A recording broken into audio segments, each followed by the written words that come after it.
Assalamualaikum warahmatullahi wabarakatuh. Kami dari kelompok 2 beranggotakan 5 orang, Nurliani, Nursyah, Muhammad Alwi, Rahmat, Reni, dan saya sendiri Renti Basri.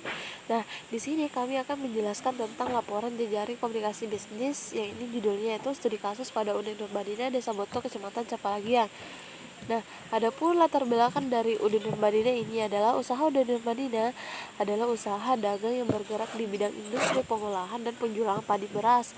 Usaha ini berlokasi di Desa Boto, Kecamatan Campalagian, Kabupaten Kalimantan. Nah, adapun hasil produksinya berupa beras, premium dan medium sesuai dengan anjuran pemerintah. Udin Nurmadina ini tergolong perusahaan besar lokal yang ada di Pulau Kalimantan yang punya puluhan tenaga kerja yang terdiri dari tenaga dryer, mesin, supir, dan kantor. Adapun deskripsi perusahaan itu, sejarahnya itu pada tahun 2011 Udin Nurmadina didirikan berdasarkan Akta Notaris nomor 88 tanggal 30 Maret 2011. Udin Nurmadina ini merupakan usaha penggilingan padi yang ada di Kabupaten Polimandar yang berada di Kecamatan Capalagian di Desa Boto.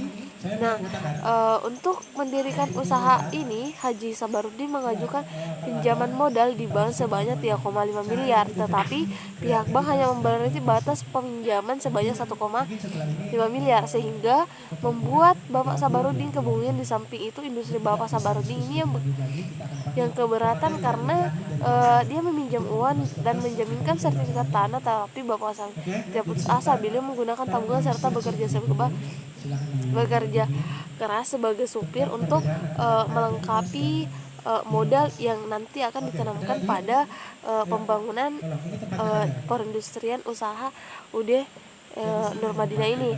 Adapun visi dan misi perusahaan, yang pertama itu visinya itu mewujudkan peningkatan nilai tambah dan mutu berdaya saing dimulai dari tingkat rumah tangga. Adapun misi yang pertama itu meningkatkan peran masyarakat dalam upaya peningkatan produksi dan mutu hasil pertanian, inovasi teknologi pertanian, dan pemanfaatan secara optimal sumber daya yang dimiliki, membangun akses permodalan dalam pasar. Adapun analisis posisi sumber daya perusahaan, ya ini sebagai struktur atau organisasi sumber daya terdiri dari beberapa dimensi atau jenis sumber daya.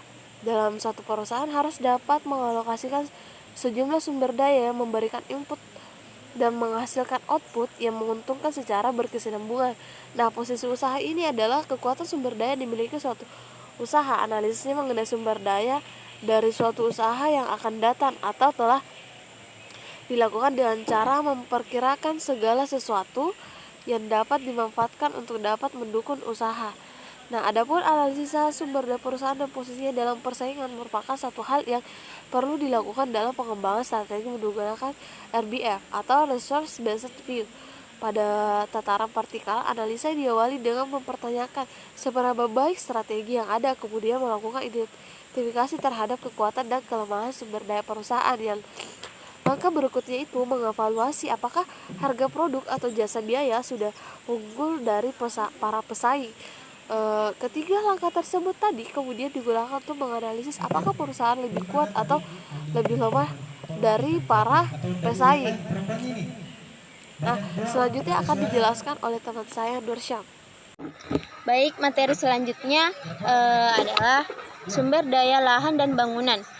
Sumber daya lahan dan bangunan dalam sebuah perusahaan merupakan sumber daya yang sangat penting karena lahan dan bangunan merupakan tempat dilaksanakannya sebuah kegiatan dalam usaha tersebut. Selain itu, sumber daya lahan bangunan juga merupakan harta tetap yang sewaktu-waktu dapat dipergunakan untuk menjalankan suatu usaha. Sumber daya lahan UD Nurmadina berkisar lebih kurang dari 30 hektar di Desa Boto, Kecamatan Campalagian, Kabupaten Polimandar, dengan jarak sekitar 1000 meter dari Jalan Poros Majene. UD Nurmadina memiliki lahan seluas 1,5 hektar yang terdiri dari bangunan kantor, musola, gudang penyimpanan beras, gudang penyimpanan gabah, dryer, penggilingan gabah, tempat pengemasan, tempat pemasaran, jalan masuk dan keluar tempat penyimpanan dedak area parkir. Selain itu, sumber daya lahan sewaktu-waktu dapat digunakan. Sumber daya lahan merupakan segala sesuatu yang bisa memberikan manfaat dari bentang alam fisik yang meliputi pengertian lingkungan fisik seperti tanah, iklim, topografi atau relief, hidrologi dan vegetasi alami di mana semua secara potensial akan mempengaruhi terhadap penggunaan lahan. Selanjutnya, sumber daya peralatan. Peralatan adalah berbagai alat-alat yang biasa digunakan dalam membantu aktivitas manusia yang memiliki fungsi tertentu atau merupakan segala keperluan yang digunakan manusia untuk mengubah alam sekitarnya, termasuk dirinya sendiri dan orang lain dengan menciptakan alat-alat sebagai sarana dan prasarana. Oleh karena itu, peralatan merupakan hasil dari teknologi yang diciptakan manusia untuk membuat sesuatu, memakai dan memeliharanya untuk menopang kebutuhan hidup manusia tersebut. Sumber daya alat mencangkup peralatan dan fasilitas yang dimiliki oleh perusahaan yang untuk mendukung jalannya proses-proses yang ada dalam perusahaan. Perusahaan yang memiliki sumber daya alat yang bagus memiliki potensi yang besar untuk menghasilkan produk dan layanan yang bagus pula. Sementara sumber daya metode sebuah perusahaan dapat dilihat dari metode yang inovatif dan kreatif, tentunya akan meningkatkan efektivitas dan efisiensi perusahaan tersebut. Selanjutnya, sumber daya manusia. Manusia adalah sumber daya yang paling berharga dalam sebuah perusahaan atau organisasi, karena manusia merupakan perilaku aktivitas utama dalam sebuah perusahaan. Oleh karena itu, pengelolaan sumber daya manusia sangatlah penting bagi sebuah sumber daya manusia yang dimiliki oleh perusahaan itu. Efektivitas kerja pegawai banyak dipengaruhi oleh kepuasan kerja mereka. Pekerja yang sudah merasa nyaman baik dengan tempat kerja maupun sistem kerjanya, tentunya akan berpotensi lebih besar untuk merasa puas dengan pekerjaannya. Sumber daya manusia merupakan suatu usaha bekerja untuk memberikan kegiatan yang bernilai ekonomi, karena kegiatan tersebut menghasilkan barang dan jasa yang dapat digunakan untuk memenuhi kebutuhan manusia. Secara singkat, sumber daya manusia sebagai tenaga kerja. Baiklah, saya akan melanjutkan materi dari teman saya tadi, yaitu sumber daya finansial. Sumber daya yang sangat penting dimiliki oleh perusahaan ialah sumber daya finansial. Hal ini menjadi sangat penting karena sumber daya finansial mencakup masalah keuangan yang berada dalam suatu perusahaan. Dengan adanya sumber daya finansial, suatu perusahaan dapat mengetahui dengan rinci mengenai masalah keuangan yang terjadi pada perusahaannya tersebut, agar perusahaan dapat memperhitungkan keuntungan dan kerugian, serta pemasukan dan pengeluaran yang dilakukan untuk menunjang pengembangan perusahaan. Sumber daya finansial merupakan salah satu sumber daya yang penting sebagai modal kerja yang akan digunakan untuk mendanai proyek. Dengan kata lain, sumber daya finansial adalah segala sesuatu yang dimiliki oleh sebuah perusahaan yang berupa uang ataupun sebuah barang yang bernilai dan dapat diuangkan untuk kebutuhan perusahaan sehingga perusahaan dapat berjalan dengan lancar. Sumber daya ini dapat dimanfaatkan melalui perencanaannya dengan pengelolaan yang tepat, sehingga setiap pengalokasian dana yang digunakan dapat memberikan hasil yang maksimal. Kinerja perusahaan. Kinerja adalah istilah umumnya yang digunakan untuk menunjukkan sebagai atau seluruh tindakan atau aktivitas dari suatu organisasi pada suatu periode. Menurut Mulyadi 2007 dalam Nugrahayu dan Retnani 2015, kinerja perusahaan sebagai keberhasilan perusahaan secara keseluruhan dalam mencapai sasaran-sasaran strategik yang telah ditetapkan melalui inisiatif strategi pilihan.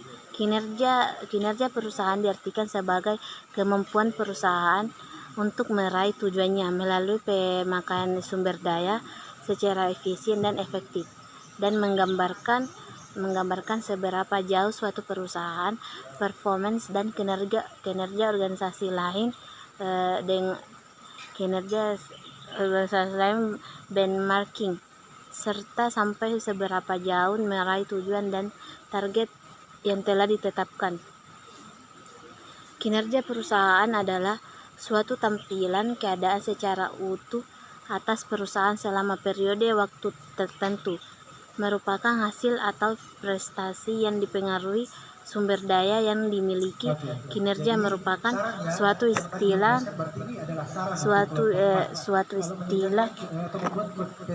secara umum yang digunakan untuk sebagai atau seluruh tindakan atau aktivitas dari suatu organisasi pada suatu periode dengan preferensi pada jumlah yang standar seperti biaya masa lalu atau diproyeksikan. Investasi. Pengadaan bahan baku. Persediaan bahan baku merupakan faktor utama dalam perusahaan untuk menunjang kelancaran proses produksi, baik dalam perusahaan besar maupun kecil. Kesalahan menentukan besarnya investasi dalam mengontrol bahan baku yang terlalu besar dibandingkan kebutuhan perusahaan yang akan mengakibatkan pemborosan biaya. Tersedianya bahan baku yang cukup akan dapat diharapkan kegiatan operasional produksi yang bersinambungan jadi, namun bahan baku merupakan satu komponen yang sangat penting dalam perusahaan untuk menghasilkan barang jadi. Proses pemasaran. Pengertian pemasaran menurut Holder adalah suatu proses sosial dalam manajerial yang di dalamnya individu dan kelompok pendapatan apa yang mereka butuhkan dan inginkan dengan menciptakan penawaran dan pertukaran yang produk dengan pihak lain. Teori pemasaran amat sederhana pun selalu menekankan bahwa dalam kegiatan pemasaran yang harus jelas siapa yang menjual, buat apa, di mana, bagaimana, bila mana, dan jumlah berapa dan kepada siapa. Adanya strategi yang tepat akan sangat mendukung kegiatan pemasaran secara keseluruhan. Definisi ini menjelaskan bahwa pemasaran merupakan proses kegiatan usaha untuk melaksanakan rencana strategis yang mengarah pada pemenuhan kebutuhan konsumen melalui pertukaran dengan pihak lain. Pengendalian dalam dampak lingkungan. Pengendalian dampak adalah upaya untuk dilakukan untuk mencegah, meminimalkan atau menangani dampak negatif suatu usaha untuk kegiatan terhadap lingkungan sehingga tetap terjaga dengan baik. Dalam pelaksanaan proyek pembangunan, upaya yang mengendalikan atau pengolahan lingkungan seharusnya dilakukan sejak pada tahap tahap konstruksi dan tahap operasional. Atau tahap prakonstruksi merupakan jenis pekerjaan yang dilakukan pemprakarya sebelum pekerjaan fisik. Tahap konstruksi adalah kegiatan pembangunan atau pekerjaan fisik sehingga proyek siap beroperasi. Tahap operasional merupakan kegiatan setelah semua pekerjaan fisik selesai. Penilaian dampak lingkungan yang ada pada perusahaan UD Nurmadina ialah sisa-sisa hasil dari produksi dari penggilingan padi seperti dedak dan sekam itu diatasi dengan menggunakan kembali seperti sekam yang digunakan kembali yang dimasukkan pada alat mesin tungku pembakaran. Fungsinya adalah sebagai alat mengering gabah sehingga perusahaan ini tidak melakukan pengeringan secara manual. Adapun pengendalian dampak lingkungan seperti dedak tadi dikemas dalam karung dan dijual pada peternak dengan harga perkiraan itu sekitar 3.500 per kilogram, sedangkan abu hitam yang dihasilkan dari pembakaran yang dijual dengan harga berkisar dengan 1.500 per mobil tongkan. Adalah semua pihak internal maupun eksternal yang dapat mempengaruhi atau dipengaruhi oleh perusahaan baik secara langsung maupun tidak langsung. Dalam kurun Nur Hadi, 2011.93. Stakeholder internal adalah pemangku kepentingan di dalam perusahaan. Mereka memiliki kepentingan langsung di perusahaan sekaligus mempengaruhi bisnisnya. Mereka mempunyai hubungan kepemilikan atau berperan dalam menjalankan fungsi perusahaan. Berdasarkan penjelasan tersebut, pemilik bisnis dan karyawan merupakan contoh stakeholder internal. Dalam perusahaan, stakeholder internal sendiri yaitu pemilik perusahaan itu sendiri, karyawan, tenaga kerja, konsumen, pesaing, ban, dan pemerintah. Itulah tadi hasil materi kami. Jika ada yang kurang dimengerti mohon dimaafkan. Sekian dan terima kasih. Assalamualaikum warahmatullahi wabarakatuh.